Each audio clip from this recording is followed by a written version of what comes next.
오늘 우리에게 주신 하나님의 말씀은 에베소서 4장 17절에서부터 24절까지의 말씀을 한번 교독해서 읽어보도록 하겠습니다. 제가 17절부터 읽겠습니다. 그러므로 내가 이것을 말하며 주 안에서 증언하노니 이제부터 너희는 이방인이 그 마음에 허망한 것으로 행함같이 행하지 말라. 그들의 총명이 어두워지고 그들 가운데 있는 무지함과 그들의 마음이 굳어짐으로 말미암아 하나님의 생명에서 떠나 있도다. 그들이 감각 없는 자가 되어 자신을 방탕에 방임하여 모든 더러운 것을 욕심으로 행하되 오직 너희는 그리스도를 그같이 배우지 아니하였느니라. 진리가 예수 안에 있는 것 같이 너희가 참으로 그에게서 듣고 또한 그 안에서 가르침을 받았을진데 너희는 유혹의 욕심을 따라 썩어져가는 구습을 따르는 옛사람을 벗어버리고 오직 너희의 심령이 새롭게 되어 하나님을 따라 의와 진리의 거룩함으로 지으심을 받은 새 사람을 입으라. 아멘. 사도 바울이 이제 에베소서 4장에서부터 이제 실천적인 이야기를 하게 되면서 첫 번째로 중요하게 다루었던 내용은 뭐냐면 바로 교회의 하나됨에 대한 것이었습니다. 그것은 이제 1절부터 16절까지 다루게 되고요. 오늘 읽은 본문의 이제 17절부터는 새로운 두 번째 주제를 다루게 되는데 그 주제는 뭐냐면 바로 거룩함에 대한 것입니다. 자, 24절을 먼저 보시게 되면 바울이 뭐라고 이야기합니까? 24절 한번 보시면은 화면을 올려줄까요? 네, 하나님을 따라 의와 진리의 뭐요? 거룩함으로 지으심을 받은 새 사람을 입으라 이렇게 하고 있죠. 그래서 거룩함으로 지으심을 받은 존재가 되어라 라고 이렇게 말씀하고 계신 것이죠. 근데 이 거룩한 자가 되어라, 거룩하라 라고 하는 말씀은 에베소에만 있는 게 아니라 성경 곳곳에 있습니다. 레위기 11장 45절에 되면요 이렇게 말씀하고 계시는데 한번 읽어볼까요? 레위기 11장 45절 시작. 나는 너희의 하나님이 되려고 너희를 애굽 땅에서 인도하여 낸 여호와라. 내가 거룩하니 너희도 거룩할지어다. 네, 내가 거룩하니 너희도 거룩할지어다 라고 하면서 하나님께서 그의 백성에게 거룩하라 라고 명령을 하시는 거죠. 베드로전서 1장 15절에서도 또 이렇게 말씀하십니다. 또 한번 읽어볼까요? 시작. 오직 너희를 부르신 거룩한 이처럼 너희도 모든 행실에 거룩한 자가 되라 라고 하면서 너희가 거룩한 자가 되어라 라고 구약과 신약과 곳곳에서 너희는 거룩한 자가 되라 이렇게 명령하고 계십니다. 자, 그럼 우리 성도님들께 한번 여쭙겠습니다. 여러분들은 거룩하십니까? 네. 거룩하십니까? 네. 한 번 할 때는 망설이다가 두 번째 할 때는 강하게 예 이렇게 대답을 하게 된 거죠. 예, 제가 이제 저는 소그룹 성경 공부를 할 때라든지 이제 가끔가다 제가 물어봐요. 거룩하십니까? 예. 의인이십니까? 그럼 많은 열의 한 명은 예 이렇게 대답하고요. 열의 9은 망설입니다. 분위기 파악을 하는 거죠. 그러다가 또 한 번 묻게 되면 이때는 대답해야 되는 거구나 하면서 예 이렇게 대답하는 경우가 참 많이 있는 것 같아요. 당신은 거룩하십니까? 성도님들은 거룩하십니까? 이렇게 물어보면은 예라고 대답하지 못하는 이유가 무엇 때문일까요? 그것은 바로 성경에서 이야기하는 거룩한 개념이 무엇인가에 대한 올바른 이해가 있지 않기 때문에 그렇다라고 하는 것이에요. 자, 거룩하다라고 하는 의미가 무엇일까요? 그것은 사전적 의미로 본다라고 하면 성스럽다, 위대하다 이런 의미를 가지고 있어요. 그러니까 그리스도의 신앙의 목표는 뭐가 되어야 되냐면 거룩하게 되는 것이 신앙의 목표예요. 근데 만약 이 사전적인 의미대로 따른다라고 하면 거룩하게 된다라고 하는 것은 뭐냐면은 우리가 성스러워지고 우리가 위대해지는 것이 우리의 신앙의 목표가 되어야 합니다라고 들리는 거죠. 우리 성도님들이 거룩하십니까? 라고 물어봤을 때에 자신에게 예라고 대답하지 못하는 이유도 무엇 때문이냐면 거룩하다라고 하기에는 내가 성스럽지 못한 거예요. 그죠? 예, 그렇게 대답하기에는 내가 그렇게 위대하지 않은 것이죠. 그러니까 뭐야? 망설이게 되는 것이죠. 근데 거룩하다라고 하는 것은 성스럽고 위대하다는 의미로 생각을 하게 되면 예라고 대답하지 못하는데 성경적인 개념 속에서 거룩함의 의미가 무엇인가를 올바로 알게 되면 당신은 거룩하십니까? 라는 질문에 예라고 대답할 수 있는 게 그리스도인이다라고 하는 것이죠. 그러면서 한번 생각해 봐야 할 것은 우리 존재가 그렇게 성스럽지도 그렇게 깨끗하지도 정결하지도 않는 가운데에 우리가 있잖아요. 우리가 그리스도인이 된다고 해서 갑자기 성스러워지고 갑자기 우리 존재가 거룩해지고 갑자기 죄에서 떠나게 되고 막 이런 일이 일어나는 게 아니란 말이에요. 그런데 우리는 여전히 그리스도인이 되어도 좀 더럽고 좀 나쁘고 성스럽지 못한 모습인데 하나님은 왜 우리에게 거룩하라라고 명령하고 계시는가? 그 의미를 우리가 잘 이해해야 하는 것이죠. 좀 전에 살펴본 것처럼 사전적인 의미와 같이 일반적으로 거룩하다라고 하는 것은 뭐예요? 내 존재 자체가 존재론적으로 거룩해지고 내 존재 자체가 위대해진다라고 하는 의미로 받아들이는 것이에요. 이것이 대부분의 종교에서 이야기하고 있는 거룩함의 의미인 것입니다. 다른 종교는 잘 모르니까 우리가 잘 알고 있는 대표적인 종교가 뭐냐면 유대교. 유대교 예를 들면 이런 거죠. 유대교에서 가장 거룩한 곳이 어딜까요? 유대인들에게 있어서 어디가 가장 거룩한 곳이죠? 예루살렘 성전이 예루살렘 성전. 예루살렘 성전이 가장 거룩한 곳이죠. 그래서 예수님께서 재판을 받으실 때에 신성 모독죄로 이제 재판을 이제 형벌을 받으시는데 그 신성 모독죄가 무엇 때문에 신성 모독죄가 되시냐 하면은 거짓 증언들이 나와가지고 여러 증언들을 하게 돼요. 근데 여러 증언들을 하면서 채택이 안 돼요. 근데 여러 거짓 증언들 가운데 한 가지가 채택이 되는데 그게 뭐냐 하면은 예수라고 하는 저 사람이 성전을 헐라 사흘 만에 짓겠다라고 말했다라고 누가 거짓 증언을 하는 거예요. 그러니까 그 증언이 뭐예요? 채택이 되게 되면서 그 증언을 바탕으로 유대교에서 어떻게 해요? 예수님을 신성 모독죄로 벌을 내리게 되는 것이죠. 근데 예수님께서 하신 말이 뭐예요? 성전을 헐라, 예루살렘 성전을 헐라. 그 말이 결국 뭐라는 거예요? 성전 모독죄가 아니 신성 모독죄가 되는 거예요. 왜? 예루살렘 성전은 어떤 곳이기 때문에? 거룩한 곳이기 때문에 그렇다라고 하는 것이죠. 자, 그런데 유대인들이 예수님 당시에 유대인들이 거룩함과 관련되어서 깨닫지 못한 것이 있었죠. 그것은 뭐냐 하면은 왜 예루살렘 성전이 거룩한 곳이 되었는가라고 하는 것이죠. 예루살렘 성전이 왜 거룩한 곳이 되었습니까? 그것은 솔로몬이 이제 예루살렘 성전을 짓잖아요. 근데 그 전에 다윗이 자기가 이제 멋진 왕궁을 짓는다고요. 자기를 위해서 왕이 된다는. 근데 자기는 너무 이렇게 멋진 왕 이제 궁에 살고 있는데 하나님의 집이 없다라고 하는 것이 미안한 마음이 들어요. 그래서 어떻게 해요? 제가 여호와 하나님을 위하여서 집을 짓겠습니다. 이렇게 얘기를 하죠. 그렇지만 하나님께서 어떻게 해요? 다윗의 손에는 너무나 피가 많이 묻었기 때문에 네가 그것을 할 수 없다라고 다윗이 하고자 하는 성전 짓는 일을 하지 못하게 하고 그리고 누가 짓게 돼요? 솔로몬이 짓게 되는 거예요. 아들이. 그래서 솔로몬이 성전을 짓고 난 다음에 하나님 앞에 그 집을 드릴 때 뭐라 그래요? 이것이 하나님의 집이다라는 거예요. 그리고 하나님은 그 솔로몬과 다윗의 마음을 받으셔서 이제 이것이 내 집이다 하면서 내가 이제 여기에 거하겠다라고 말씀하게 되면서 예루살렘 성전이 뭐가 되는 거예요? 거룩한 곳이 되는 거예요. 핵심은 뭡니까? 그 성전 자체를 너무 성스럽고 거룩하게 지었기 때문에 그 예루살렘 성전이 거룩한 곳이 된 것이 아니라 하나님께서 어떻게 하시겠다라고 말씀하셨기 때문에 하나님께서 어떻게 하시겠다라고 행하셨기 때문에 예루살렘 성전이 거룩한 곳이 된 것입니까? 하나님이 그곳에 거하시겠다라고 하시면서 그곳에 거하시기 때문에 뭐가 되는 거예요? 거룩한 곳이 된 것이에요. 그런데 예수님 당시에 예루살렘 성전에는 이미 하나님의 임재가 떠나버렸어요. 왜냐하면 우리가 구약을 봐서 알겠지만 선지서나 이런 데 보게 되면 하나님께서 예루살렘 성전에서 드리는 제사를 더 이상 받지 않겠다라고 말씀하시잖아요. 그들이 제사를 드릴 때 율법의 규례를 어겼기 때문이 아니에요. 그들은 뭐예요? 철저하게 율법에 따라 예루살렘 성전에서 제사를 드리는데 하나님께서 그 제사를 더 이상 받지 않으시겠다라는 거예요. 그 말이 무슨 말일까요? 그 예루살렘 성전에 하나님의 임재가 더 이상 있지 않다라는 거예요. 그것에서 드리는 제사는 받지 않으시겠다라는 것이죠. 그러니까 예루살렘 성전이 예수님께서 계실 때 당시에는 이미 하나님의 임재가 떠나서 더 이상 그곳은 어떤 곳이 아니에요? 거룩한 곳이 아닌 거예요. 근데 유대인들은 어떻게 생각합니까?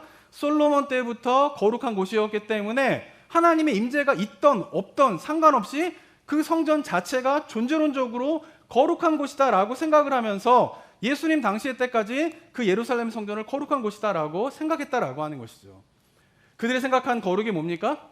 예루살렘 성전이 한번 거룩하면 어떻게 해요? 존재론적으로 그냥 그 자체가 뭐예요? 성스럽고 거룩한 곳이다 라고 생각한 것이 유대교였다라고 하는 것이죠. 저는 이것을 어떻게 명명하냐면 이것을 존재론적인 거룩 이렇게 이야기를 합니다. 근데 이것은 뭐 유대교뿐만 아니라 모든 종교 가운데 있게 되는 것이에요. 그리고 이런 존재론적인 거룩에 대한 개념이 한국 교회에도 있었어요. 제가 어렸을 때는요, 여기 계신 분들도 그런 경험이 있으셨겠지만은 저희 교회에 이제 이 강대상 있잖아요, 강대상. 그 위에는 올라갈 수가 없었어요. 왜? 그곳은 어떤 곳이니까? 거룩한 곳이니까 목사님하고 장로님만 올라갈 수 있었단 말이에요. 제가 중학교 때 그럴 때 거기 올라갔다가 장로님한테 얼마나 혼난지 몰라요.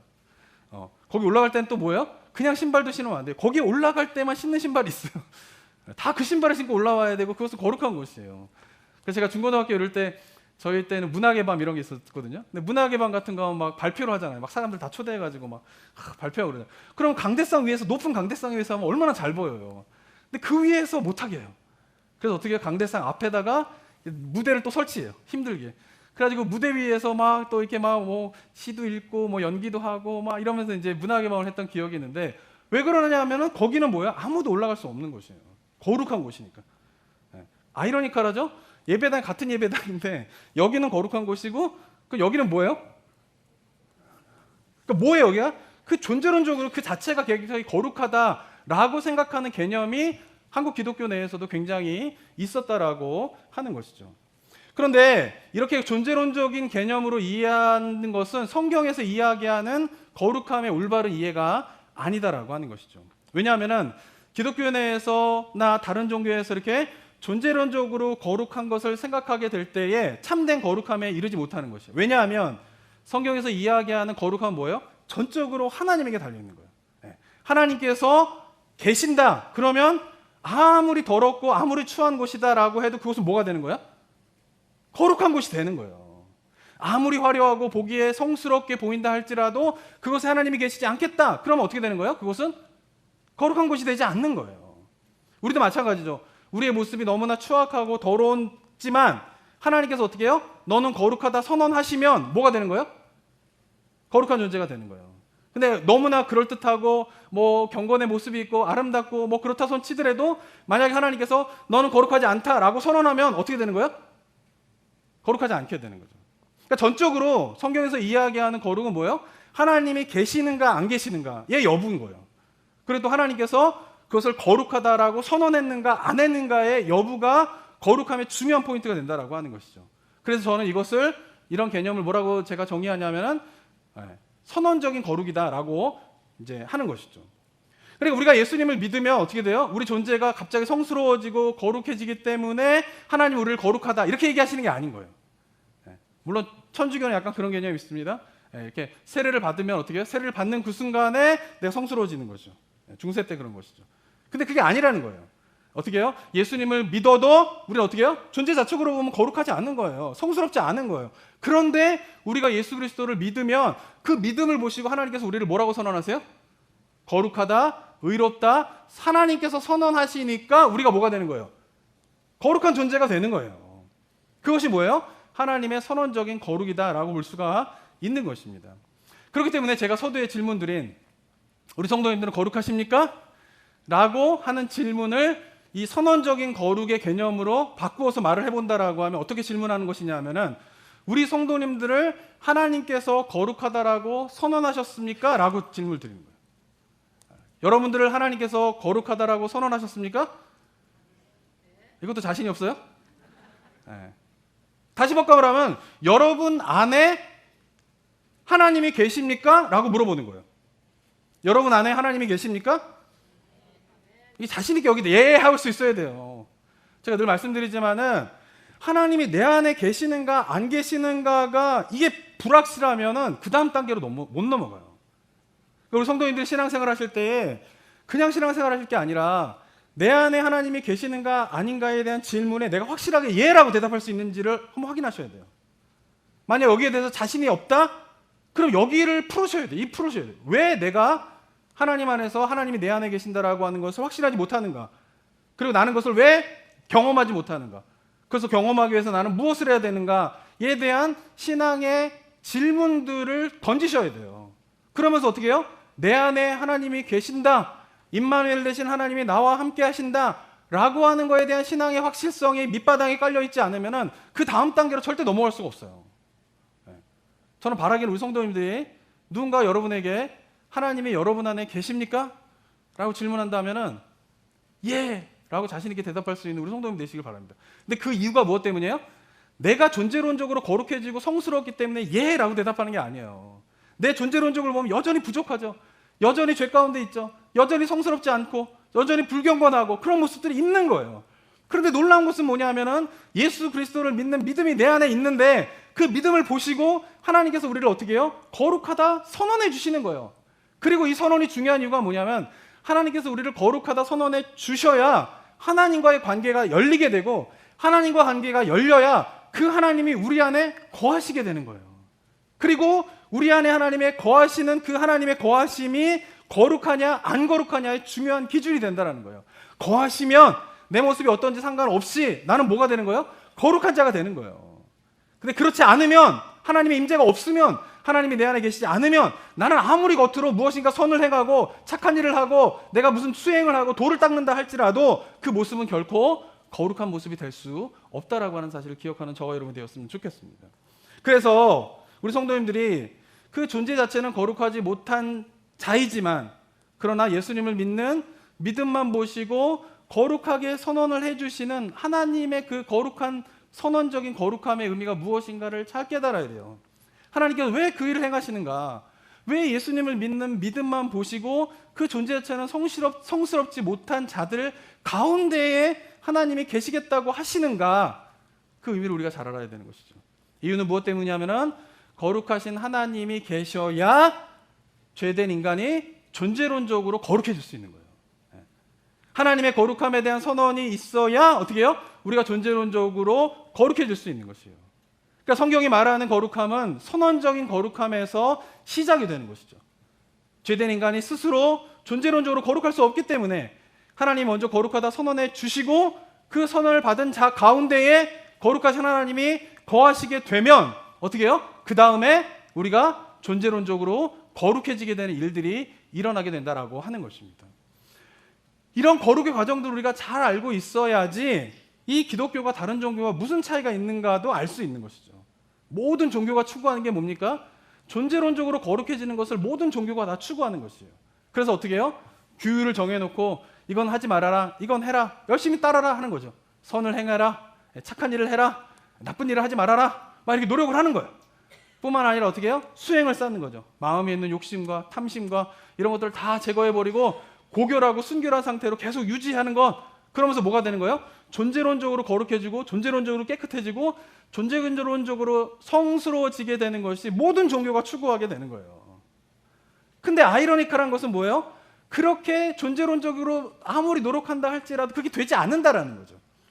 다른 종교는 모르니까 우리가 또 잘 모르니까 우리가 잘 알고 있는 유대교 예를 든다라고 하면 어떻습니까? 유대교에서도 추구했던 게 바로 존재론적인 거룩함을 추구했던 거 아닙니까? 그래서 바리새인들이 어떻게 해요? 율법을 철저히 지키는 거에 노력을 하는 거예요. 율법을 다 나눠가지고 그 율법을 지키기 위하여서 350가지의 그런 내용들을 쫙 해가지고 그것을 달달달달 외워가지고 행동 하나 할 때마다 이렇게 하면 율법을 지키는 거고 저렇게 하면 율법을 어기는 거고 저렇게 하면 율법을 하는 거고 막 이런 것들 속에서 철저하게 율법을 지킨다고요. 그래서 그들의 삶의 모습이 어떻게 됩니까? 정말 겉으로 보기에는 너무 거룩하고 성스러운 모습으로 변했어요. 사람들이 볼 때 그 모습을 보면 바리새인들의 모습을 보면 정말 거룩하다, 그 모습을 보면 정말 의롭다, 다들 인정할 만한 모습이에요. 그래서 예수님께서 제자들에게 뭐라고 이야기합니까? 바리새인들의 의와 같지 않으면 너희가 결단코 천국에 들어갈 수 없다라고 말씀하시잖아요. 그 말이 무슨 말이에요? 겉으로 보여지는 바리새인들의 모습은 하나님의 율법과 하나님의 말씀을 철저히 지키는 정말 존재론적으로 거룩해지는 그런 모습인 것 같아요. 근데 실상은 어떻습니까? 겉과 속이 다른, 마치 회치는 무덤같이 무덤에 회를 칠하면은 아름다워 보인다고요. 근데 그 속은 어떻습니까? 아무리 겉으로 화려하게 꾸민다 손 치더라도 그 속은 시체가 썩어 들어가게 되는 악취나는 모습이 바로 바리새인들 너희들의 모습이다라고 예수님께서 책망을 하시잖아요. 어쩌면 존재론적으로 거룩하기 위하여서 애쓰고 노력하기 전보다 더 심각한 모습인 거예요. 그게 뭐예요? 외식인 거죠.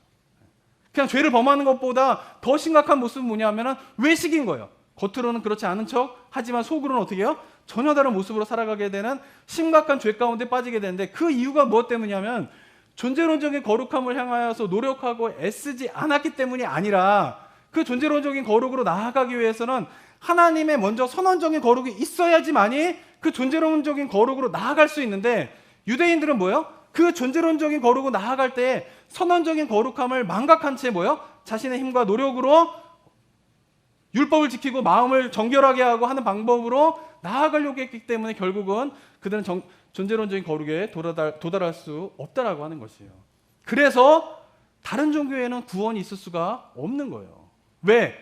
선언적인 하나님의 선언적인 거룩함이 있어야지만이 존재론적인 거룩으로 나아갈 수 있는데 그 다른 종교에서는 뭐예요? 하나님의 그 선언적인 거룩이 없기 때문에 아무리 존재론적인 거룩으로 나아가려고 애쓰고 수고하고 노력한다고 치더라도 그들 가운데는 구원이 있을 수 없다라고 하는 사실을 우리가 기억해야 하는 것입니다. 그래서 어떻게 해요? 예수님께서 이 땅에 오신 것이죠. 예수님께서 이 땅에 오셔서 십자가의 죽으심으로 우리가 어떻게 해요? 우리 죄의 문제가 해결되는 거죠. 하나님께서. 그리고 그 예수 그리스도를 믿으면 하나님께서 그 믿음을 보시고 선언해 주시는 거예요. 너는 거룩하다. 그리고 하나님의 이 선언적인 거룩함이 있어야 하나님이 어떻게 해요? 우리 안에 거하시게 되고 하나님이 우리 안에 거하시는 삶을 살아가게 될 때에 우리가 어떻게 해요? 존재론적인 거룩으로 나아가게 되면서 구원의 완성이 이루어질 수 있다라고 하는 것이에요. 이것이 뭐예요? 기독교 신앙의 신비이고 그래서 이것이 뭐예요?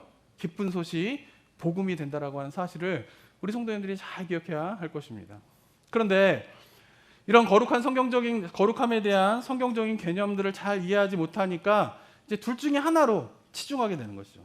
제가 지금 에베소서를 설교하면서 중요하게 계속 강조하고 있는 부분이 한 가지가 있습니다. 그것은 뭐냐면 우리가 결코 양립할 수 없는 사실에 대한 것이 함께 양립하게 되는, 공존하게 되는 그 사실을 깨닫게 되면 기독교 신비가 풀리게 되는 거예요. 비밀이 풀리게 되는 거죠. 그 중에 하나도 뭡니까?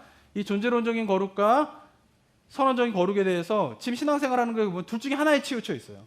어떤 분들은 어떻습니까? 선언적인 거룩함보다 존재론적인 거룩함을 향하여 나아가는 분들이 교회 안에 있죠. 대표적인 게 뭡니까? 율법주의죠. 제가 좀 전에 말씀드린 것처럼. 근데 이분들은 어떻습니까? 이제 이분들은 은혜를 누리지 못하는 가운데에서 존재론적인 거룩으로 나아가게 되면은 중요한 신앙의 관심이 뭐냐면은 율법을 지키느냐 안 지키느냐 이거죠. 죄를 짓느냐 안 짓느냐 이거에 관심을 두게 됩니다. 그러면서 겉의 모습을 보게 되면은 굉장히 죄도 안 짓고 율법도 철저히 지키고 하나님의 말씀도 순종하면서 뭔가 경건의 모습으로 살아가는 것 같은데, 그죠? 근데 거기에 뭐가 없어요? 뭔가 신앙적인 여유가 없어요. 은혜가 안 보여. 은혜가 안 느껴지는 그런 경우가 있게 되는 거죠. 이유가 무엇 때문일까요? 선언적인 거룩이 아닌 존재론적인 거룩으로 나아갈 때 그렇다라고 하는 것이죠. 또 반대의 모습도 있습니다. 선언적인 거룩을 인식하고 그것을 감사해야 하지만 거기서 끝나는 거예요. 어디로 나아가야 되는데? 존재론적인 거룩으로 나아가야 되는데 선언적인 거룩에서 그냥 끝나버리는 거죠. 그래서 그 삶은 어떻습니까? 예수님의 십자가에 대한 기쁨과 십자가의 은혜에 대한 감사와 찬양이 늘 있지만 어디에서만 있습니까? 교회 안에서만 있는 거죠. 그리고 교회 밖으로 나가면 예수님의 십자가의 사랑과 은혜를 고백하고 선포하는데 성적으로 타락하고, 교회 안에서 그런 일이 벌어지고 있잖아요. 예수님의 십자가의 은혜와 사랑을 막 고백하는데 세상 밖으로 나아갈 때는 나의 경제적인 유익을 위해서는 다른 사람이 피해를 보든 말든 전혀 관심을 갖지 않고 경쟁하는 거죠. 싸우는 거죠. 그리고 때때로 피해를 주고 손해를 끼치면서도 언제나 교회 안에서는 십자가의 찬양을 하게 되는 그런 이중적인 말과 행동이 달라지는 그런 모습이 또 한국 교회에 드러나게 된다라고 하는 것이죠. 그래서 요즘에 교회가 다 요즘 이제 욕을 얻어먹는 부분이 바로 이런 부분이잖아요. 근데 제가 어렸을 때부터 저도 모태신앙이기 때문에 이제 쭉 한 이제 50여 년 가까이 이렇게 신앙생활을 쭉 이제 보게 되면은 제가 있던 시기가 한국 교회 이제 격변기가 다 지나갔던 시기인 것 같아요. 모르겠습니다. 다른 분들은 또 어떻게 생각할지 모르겠지만, 근데 제가 어렸을 때 보면은 어르신들의 모습을 보게 되면 어쩌면은 어떤 거에 더 많은 모습이었냐면은 선언적인 거룩함보다는 존재론적인 거룩함으로 나아가려서 율법을 철저히 지키려고 하는, 뭔가 하나님의 말씀을 철저히 지키려고 하는 모습들이 한국교회 성도들의 많은 모습이었다라고 하면 요즘엔 반대죠. 뭔가 그렇게 철저하게 존재론적인 거룩으로 나아가기보다는 그냥 선언적인 거룩에서 그냥 만족해하고 거기서 기뻐하고 즐거워하는 모습으로 살아가는 모습이 요즘엔 더 많아 보이는데, 이 둘 다 뭐예요? 잘못된 거룩함에 대한 성경에서 이야기하는 거룩한 모습으로 나아가고 있는 것이 아니다라고 하는 것입니다. 정리해보면 이렇습니다. 우리의 궁극적인 신앙의 목표는 뭐가 돼야 됩니까? 존재론적인 거룩으로 나아가야 돼요. 이게 나도 거룩하니 너희도 거룩하라 라고 하는 하나님의 말씀인 것이죠. 명령인 것이죠. 그렇지만 그 존재론적인 거룩으로 나아가기 위해서 우리가 반드시 필요한 것이 있는데, 그것은 뭐냐면 하나님의 선언적인 거룩인 것입니다. 내가 죄인임을 인정하고 예수님을 나의 구주로 믿을 때에 하나님이 나를 선언해 주시고, 그 선언적인 거룩함이 중요한 이유는 뭐냐면 그래야 하나님이 우리 안에 거하실 수 있는 거예요. 그러니까 선언적인 거룩이 되게 중요한 건 뭐냐면, 신앙의 초점에서 거룩함을 생각할 때에 내가 존재론적으로 변해가는 것도 물론 중요한데 그거보다 먼저 이 선언적인 거룩에 대한 것들을 잘 우리가 깊이 생각하고 거룩하게 되면은 하나님의 전적으로 하나님에게 있다라고 하는 생각들을 갖는 것이 중요한 이유는 뭐냐면은 그래야 참된 거룩은 하나님이 내 안에 계실 때에만 가능하다라고 하는 그 신앙의 뼈전이 뭐예요? 이것이 있어야지 뭐예요? 우리가 참된 거룩으로 나아갈 수 있기 때문에 그런 것이에요. 하나님이 우리 안에 거하시지 않으면 인간이 아무리 노력을 해도 결코 거룩할 수 없다라는 거예요. 그러니까 우리가 거룩함으로 나아가야 되잖아요. 이거 동의가 돼야 되는데 일단 우리가 거룩함으로 나아가야 됩니까? 안 나아가야 됩니까? 거룩함으로 나아가야 됩니까? 이러면 이것도 헷갈리면 우리가 거룩함으로 나아가야 됩니까? 안 나아가야 됩니까? 이 거룩함으로 나아가야 돼요. 이게 우리의 열망과 소망이 돼야 돼요. 근데 자꾸 좌절감이 있어요. 좌절감. 이 시대 그리스도인들은 거룩함으로 나아갈 때에 불가능하다. 그것이 어떻게 가능하냐? 내가 어떻게 그렇게 거룩한 삶을 살 수 있느냐라고 하는 뭔가 영적인 패배감들이 있어요. 요즘 시대에는. 근데 그 이유가 뭐냐면은 자꾸 내가 이거를 지킬 수 있느냐 없느냐, 죄를 범하느냐 안 범하느냐 여기에 포커스가 돼 있기 때문에 그래요. 근데 중요한 것은 뭐냐면은 존재론적인 거룩으로 우리가 나아가야 되는데 자꾸 영적인 패배감들, 할 수 있다, 거룩함으로 나아가자, 이런 생각들이 요새 안 들어요. 성도님들 가운데 보면. 이유가 뭐냐면은 그 거룩함에 이르게 될 때에 뭐가 중요할까요? 하나님이 내 안에 계시는가 안 계시는가, 여기에 신앙의 초점이 맞춰져야 되는데 하나님이 내 안에 계시는가 안 계시는가가 신앙의 초점이 아닌 가운데에서 내가 거룩함을 향하고 나아가지 이러면 좌절과 패배밖에 없는 거예요. 그러니까 한국교회가 그동안에 그런 영적인 좌절감과 패배감들이 너무 많으니까 예전 같으면 우리가 거룩함을 향하여 나아갑시다. 그러면 할렐루야, 우리가 할 수 있습니다. 주님께서 도와주시면 우리가 거룩함으로 나아갑니다. 죄와의 싸움에서 승리하며 나아갈 수 있습니다. 막 이런 영적인 뭔가 이렇게, 지금 생각해 보면 착각인데 그래도 어쨌든 그런 막 열망들이 있었단 말이에요. 요즘에는 어떻게 해요? 그런 게 사라지고 있는 거예요. 이유가 무엇 때문이냐는 거예요. 우리의 신앙의 초점이 어디에 있어야 됩니까? 하나님이 내 안에 계시는가 안 계시는가, 이거에 신앙의 온통 초점이 맞춰지지 않으면 아무리 내가 노력을 한다라고 해도 존재론적으로 나아갈 수 없고, 노력을 하면 할수록 좌절이 느껴지게 되는 거예요. 저는 바라기는 우리 성도님들이 그런 영적인 좌절에서 벗어나게 되는 은혜가 있게 되기를 주님의 이름으로 축원합니다. 왜냐하면 이 선언적인 거룩함에 대해서 충분하게 이해하지 못하게 될 때 죄에 대한 생각이 어떻게 머무르게 되냐면은, 이 죄에 대한 생각이 언제나 형벌과 관련돼 있어요. 형벌과.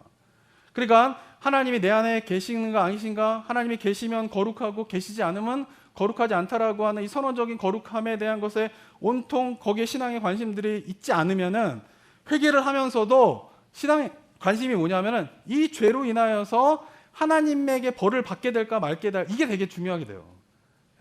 이 회개에서 벌을 받지 말아야 되지, 회개함으로 벌을 받게 될까 말게, 이런 사람인 거예요. 근데 회개하면서 이것이 죄에 대한 고백이 벌을 받게 될까 안 받게 될까에 관심이 그쳐버린다라고 하면은, 회개를 하고 난 다음에 얼마 지나지 않아서 그 죄를 또 반복하게 돼 있어요. 왜냐하면은 회개하면서 벌을 받지 말까 벌을 받을까라고 생각 속에서 회개를 하고 나면은 삶의 별 문제가 안 일어나거든요. 그럼 어떻게 돼요? 그 죄를 다시 짓게 돼 있는 거예요. 그런데 하나님의 선언적인 기록을 충분하게 받아들이면서 선언적인 거룩을, 내 안에 하나님이 계시는가 안 계시는가가 굉장히 신앙의 중요한 관점이 되게 된다라고 하면, 회개를 할 때에 어떤 마음이 드냐면은, 하나님이 내 안에 계시는데 내가 이런 죄를 짓다니 너무 하나님 보기에 부끄럽다, 이런 마음이 드는 거예요. 그러면서 두려움이 생기게 되는 거죠. 어떤 두려움이냐면, 내 안에 하나님이 계시는데 내가 죄를 범함으로 말미암아 하나님이 더 이상 계실 수 없는 모습으로 내가 살아가서 하나님이 내 안에 거하시지 않고 떠나신다면 이것이 얼마나 두렵고 이것이 얼마나 슬픈 일인가에 대한 처절한 깨달음들이 회개 가운데 느껴지게 되는 것이죠. 그러니까 회개는 뭐냐 하면, 기독교인의 회개는 뭐냐 하면은, 이게 내가 이 죄를 회개함으로 말미암아 벌을 받느냐 안 받느냐 이 문제가 아니라, 다른 종교에도 있는 거예요. 죄를 회개해서 신으로부터 상을 받고 신으로도 벌을 받고, 이거 다른 종교에 다 있는 거잖아요. 근데 기독교 회개는 뭐냐 하면은, 회개를 할 때에 내가 죄를 범하는데 내 안에 하나님이 계신데 그 하나님 보시기에 이 죄를 범한 내 모습이 얼마나 부끄러운가 라고 하는 것을 깨닫게 되는 것이 바로 기독교의 진정한 회개이고, 그 진정한 회개를 통하여서 내 마음 가운데 두려움이 있는 것, 이 죄로 말미암아 하나님이 내 안에서 떠나시게 된다라고 하면 나는 어떻게 살아가야 되는가? 하나님이 떠나시면 나는 아무것도 아닌데, 하나님이 함께 하셔야지만이 나의 삶은 의미가 있는 것인데, 그 주님이 만약에 떠나신다라고 하면 어떻게 할 것인가에 대한 그런 두려운 마음으로 죄를 멀어지게 하는 것이 바로 기독교 신앙의 핵심이다라고 하는 것이에요.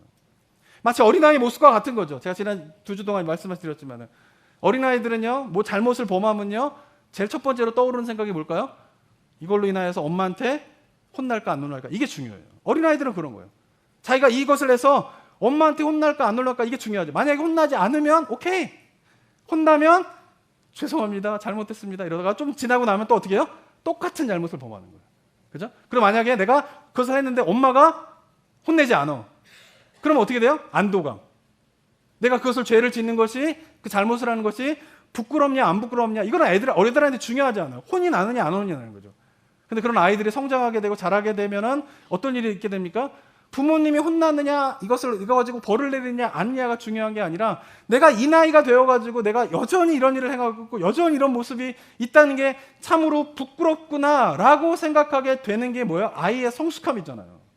그리고 그렇게 깨닫게 된 아이는 잘못한 것을 다시 반복하지 않아요. 그것에 대한 부끄러움을 느끼는 아이들은 그 잘못을 어떻게 해요? 반복하지 않아요. 그런데 그것을 행했을 때 벌을 받느냐 안 받느냐, 여기에 부모님의 관심에 거기에 온통 있는 애들은 그것을 어떻게 해요? 또 반복하게 되는 일들이 일어나게 된다라고 하는 것이죠. 그렇기 때문에 기독교 신앙에서의 회개는 바로 뭡니까? 죄에 대한 부끄러움을 갖는 거예요. 부끄러움을. 근데 그것은 하나님이 나와 함께 하신다라고 하는 깊은 깨달음과 경험이 없으면 그 부끄러움이 일어나지 않는 거예요. 그렇기 때문에 참된 거룩함을 추구하게 되게 되면 교회 안에서 이런 질문들이 나오지 말아야 돼요. 근데 이런 교회에서 이런 질문들이 나온단 말이에요. 하나님께서는 내가 죄를 짓고 회개하고, 죄를 짓고 회개하고, 죄를 짓고 회개하면 그래도 용서해 주시나요? 어떻게 생각하십니까? 하나님은 내가 죄를 짓고 용서받고, 또 죄를 짓고 용서받고, 죄를 짓고 용서받고 하면 하나님 용서해 주시나요? 어떤 분이세요? 하나님 어떤 분이세요? 용서해 주시죠, 물론.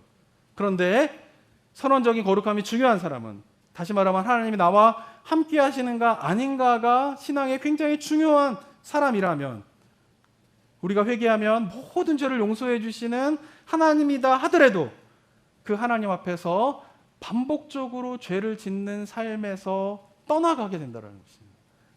왜냐하면 죄를 회개하면서 죄에 대한 부끄러움을 느끼게 되고, 그것으로 말미암아 하나님이 나와 함께 하심에 대한 것에 대한 떠나시면 어떻게 될까에 대한 두려운 마음 때문에, 함께 하시지 않을 것에 대한 두려움으로 말미암아 그 죄로부터 멀어지게 되고, 그 죄로부터 멀어지게 되면서 우리는 어떻게 해요?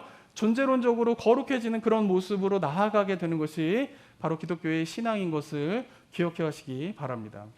사랑하는 성도 여러분, 그래서 존재론적인 거룩은 언제나 어떻게 해요? 하나님의 선언적인 거룩함에서 출발해야 돼요. 그리고 이러한 거룩함에 대한 성경적인 이해를 가지고 죄와의 관계 속에서 어떻게 우리가 살아가야 되는가, 어떻게 그것을 이겨야 되는가에 대한 올바른 인식을 갖게 되면 여러 가지 우리가 갖게 되는 신앙적인 고민들에 대한 답을 찾을 수가 있어요. 저는 때때로 목회를 하게 되면서 사람들로부터 이런 이야기를 듣게 됩니다. 그것은 뭐냐면, 악을 행하는 자들을 벌하시지 않는 하나님이 과연 정의로운가? 하나님이 살아계신다라고 하면 이 세상에 저렇게 악을 행하는 자들, 정말 범하지 말아야 될 죄를 범하고 있는 자들이 저렇게 있는데 왜 저들을 벌하시지 않는가? 왜 하나님이 살아계신다라고 하면 저들을 그냥 놔두는가라는 질문을 참 많이 받게 돼요. 더 나아가서는 어떤 사람들이 이렇게까지 생각합니다. 저렇게 못된 짓을 하는 사람을 하나님은 예수님의 이름으로 회개하면 용서하신다고 하시는데, 그 용서가 과연 정의로운 것인가? 왜 저런 자들까지 예수님을 믿는다는 이유 하나만으로 용서를 하셔야 되는가? 용서를 받아야 되는가? 라는 질문을 많이 하게 됩니다. 하나님께서는 왜 어떠한 죄를 지어도 예수님의 이름으로 회개하면 용서하실까요? 그 이유가 무엇 때문일까요? 왜 벌을 내시지 아니고 그들 없애버리고 그러면서 좀 정의로운 사회를 만들고 뭔가 이렇게 행복한 사회를 만들지 않으시는 걸까요? 그 이유는 무엇 때문이냐면 바로 죄를 짓는 자들을 벌하시고 그들을 없애버린다라고 해서 천국이 이루어지는 것이 아니기 때문이에요. 만약 하나님께서 원하시는 천국이 죄를 지은 자들마다 다 벌하시고 다 없애버리고 죽여버리고 그러면서 완성될 수 있다라고 하면 하나님이 아마 그렇게 하실 거예요. 그런데 하나님께서 원하시는 천국은 뭐냐 하면은 그렇게 죄 지은 자들, 심각한 죄 지은 자들을 없애버리고 제거한다라고 오는 것이 아니라, 하나님께서 원하시는 천국은 뭐냐면 바로 거룩한 자들이 되어야, 어떻게 해요? 성숙한 자들이 모여야 하나님의 나라가 될 수 있기 때문에 하나님의 관심은 거룩함에 이르는 것에 있지 죄 지은 자들을 벌내리고 없애버리는 데 있지 않다라고 하는 사실에 대해서 우리가 잘 생각해야 하는 것이죠. 이 부분을 어떻게 우리 설명을 할까 고민을 많이 하다가 제가 영상 하나를 좀 발견했습니다. 한번 영상 한번 틀어주실까요?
이 영상은 아마 Food for All 이래가지고 아마 구제단체에서 만들었던 것 같아요. 제가 볼 때는. 근데 저는 이 영상을 보면서 굉장히 중요한 영적인 메시지가, 성경적인 영적인 메시지가 이 안에 있다라고 생각을 갖게 되었습니다. 그것은 뭐냐면 우리가 천국과 지옥을 생각할 때에 다른 장소라고 생각을 해요. 천국과 지옥이. 그런데 우리가 이 영상을 통해 좀 깨닫게 되고 어쩌면 성경적인 이야기도 천국과 지옥에 관한 것을 생각할 때 한번 좀 생각해 봐야 되는 것은 뭐냐면 꼭 그렇지만 않지만 생각해 볼 건 뭐냐면 똑같은 환경일지라도 지옥이 될 수 있고요. 똑같은 환경이라도 천국이 될 수 있다라고 하는 것이죠. 중요한 건 뭘까요? 장소의 다름이 아니라는 거예요. 천국과 지옥의 차이는 어쩌면 장소의 다름이 아니라 중요한 것은 뭘까요? 사람인 거예요. 사람. 성숙하지 못하고 어린아이와 같고 뭔가 존재론적인 거룩함을 추구하게 되면 하나님의 선언적인 거룩함을 경험하지 못한 자들이 모이게 되면은 거기서 뭐예요? 자기만을 생각하게 되면서 지옥이 되는 거예요. 지옥이 되는 거. 근데 똑같은 상황인데 사람들이 달라지는 거예요. 하나님의 거룩한 선언을 통하여 선언적인 거룩을 통하여서 존재론적인 거룩으로 나아가면서 성숙한 사람으로 변화가게 되면 똑같은 환경이지만 그곳은 서로를 생각하게 되는 뭐가 되는 거예요? 천국이 될 수 있다라고 하는 것이죠. 저는 하나님께서 이루고자 하는 천국은 바로 이런 원리에서 세워진다라고 생각합니다. 중요한 것은 뭘까요? 거룩함으로 나아가고 존재론적으로, 근데 그것이 뭐예요? 선언적인 거룩이 있어야지만 가능하다라고 하는 걸 깨달아야 하는 것이죠. 그리고 그런 가운데 성숙함으로 나아가게 되면 죄 지은 자들을 없애버리는 방식으로 천국이 이루어지게 되는 것이 아니라 하나님께서는 그 죄된 인간 가운데에 거하시면서 그들을 존재론적으로 거룩하고 성숙하게 만들어가는 것을 통하여서 하나님의 나라 천국이 이루어진다라고 하는 사실을 우리가 잘 기억해야 한다고 생각합니다. 그래서 참된 거룩함의 의미와 참된 거룩함을 향하여서 우리가 나아가야 돼요. 내가 성숙하지 않는데 나는 예수님을 믿었으니까, 지적으로 동의했으니까 하나님께서 어딘가 만들어 놓은 천국에 나는 성숙하지 않아도 그 천국에 들어가서 나는 행복하게 살 거야 라고 우리가 얼마나 많이 생각합니까? 이 시대가. 내가 천국에 가는 것과 내가 성숙하는 거에 대해 별로 연관성을 갖지 않아요. 옵션이에요. 옵션. 성숙은. 난 어차피 간 거고 가게 된 거고 지옥엔 안 가게 된 거고 이 땅 가운데 살면서 내가 성숙하느냐 안 성숙하느냐는 옵션이에요. 옵션. 근데 하나님의 나라는 그렇게 오는 게 아니라는 거죠. 하나님의 나라는 어떻습니까? 내 안에서 죄된 나에서 하나님이 거하시는 것을 그 하나님의 거하심과 함께 하게 될 때에 존재론적으로 거룩하게 되고 존재론적으로 거룩하게 되면 어떻게 그 삶이 뭐가 되는 거예요? 천국의 삶이 되는 거예요. 그래서 어쩌면 우리가 이런 생각을 가지지 말으셔야 돼요. 우리가 살다 보면 어떤 생각을 갖게 됩니까? 내가 저 사람만 없으면은 행복할 텐데 이런 생각 하잖아요. 교회 생활하면서도 내가 저 사람만 없으면은 교회 생활 할 만할 텐데, 직장 생활 하면서도 내가 저 사람만 없으면 직장 생활 할 만할 텐데, 저 사람만 없으면 비즈니스 할 만할 텐데 라고 생각하면서 때때로 저 사람이 없어졌으면 좋겠다라고 생각하는 경향이 많이 있죠. 근데 만약에 내가 저 사람만 없으면 행복할 텐데 라고 생각했던 사람이 교회를 떠나거나 직장에서 나가거나 내 비즈니스 환경에서 없어지거나 하면 어떤 일이 벌어질까요? 더 강력한 사람이 나타나서 자기를 괴롭힐 거예요. 그 사람이 떠나면 누군가가 또 더 강력하게 내가 저 사람만 없으면 좋겠다라고 하는 마음을 들 만한 누군가가 또 등장해서 나는 또 그 사람으로 인해서 힘들고 어려운 삶을 살아가게 될 수밖에 없다라고 하는 것이죠. 중요한 것은 뭘까요? 내가 성숙해져야 돼요. 내가 성숙함으로 나아가면 어떻게 됩니까? 행복하게 된다라고 하는 것입니다. 사랑하는 성도 여러분, 천국에 대한 소망을 갖고 계십니까? 천국에 가기 원하십니까? 그렇다면 우리가 뭘 하셔야 돼요? 성숙해져야 돼요. 우리가 성숙해지는 것을 통하여서 하나님의 나라가 이루어지게 되는 것이고, 그것이 바로 뭐예요? 존재론적으로 거룩해지게 되는 것인데, 그 존재론적인 거룩함으로 나아갈 때의 중요한 것은 하나님이 내 안에 계시는가 안 계시는가, 여기에 초점을 맞추세요. 내가 죄를 짓지 말아야지, 지어야지, 여기에 초점을 두면 백전백패예요. 그런데 하나님이 내 안에 계시는가 안 계시는가에 초점을 두면서 하나님이 내 안에 거하시는 삶에 대한 기쁨과 하나님이 내 안에 거하실 수 있는 삶을 향하여서 나아가게 되면 어느 순간 뭐예요? 죄가 떠나가게 돼 있어요. 내가 그렇게 반복해서 짓던 죄가 싫어지게 돼 있어요.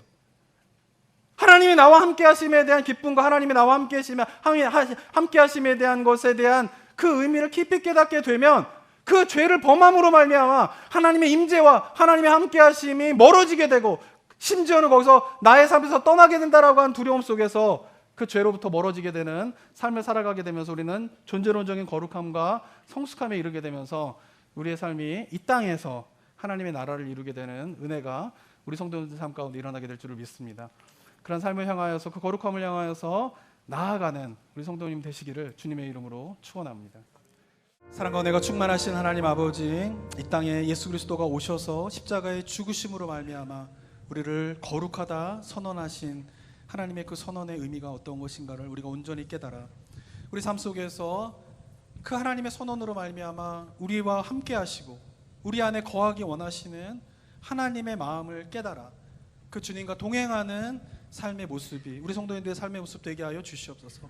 그 주님을 좀 이미 내 안에 계시는 그 하나님을 나의 닫혀져 있는 영의 눈과 영의 귀가 열려 보게 하여 주시옵고, 이미 나에게 말씀하시는 하나님의 그 말씀을 내가 기도의 자리 가운데, 말씀의 자리 가운데, 예배의 자리 가운데에서 들을 수 있는 영적인 감각이 깨어나는 은혜가 우리 성도님들 가운데 있을 수 있도록 주님 도와 주시옵소서.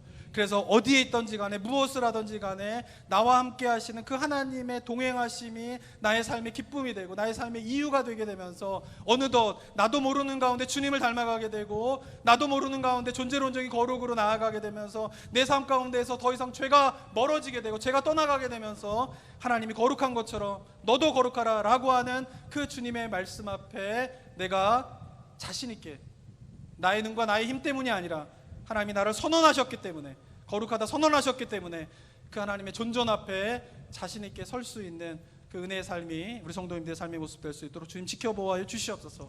그리고 이 땅 가운데에서 그렇게 존재론적인 거룩함으로 나아가는 과정 가운데 맛보게 되는 하나님 나라 천국의 삶을 경험하는 은혜가 우리 성도님들 가운데 있게 하여 주시옵소서. 내가 살고 있는 삶의 현장이, 내가 있는 나의 가정이, 내가 있는 나의 교회가 하나님의 나라 천국이 되는 그 경험을 우리 성도님들이 있게 하여 주시옵소서. 그 마음을 담아 한 주간을 살아갈 때에 거룩함을 향하여서 우리가 주님 앞에서 결단하고 그 거룩함을 향하여서 나아가기를 쉬지 않는 삶의 모습이 우리 성도님들의 삶의 모습 될 수 있도록 주님 역사하여 주시옵소서. 감사드립니다. 예수 그리스도의 이름으로 기도드립니다. 아멘.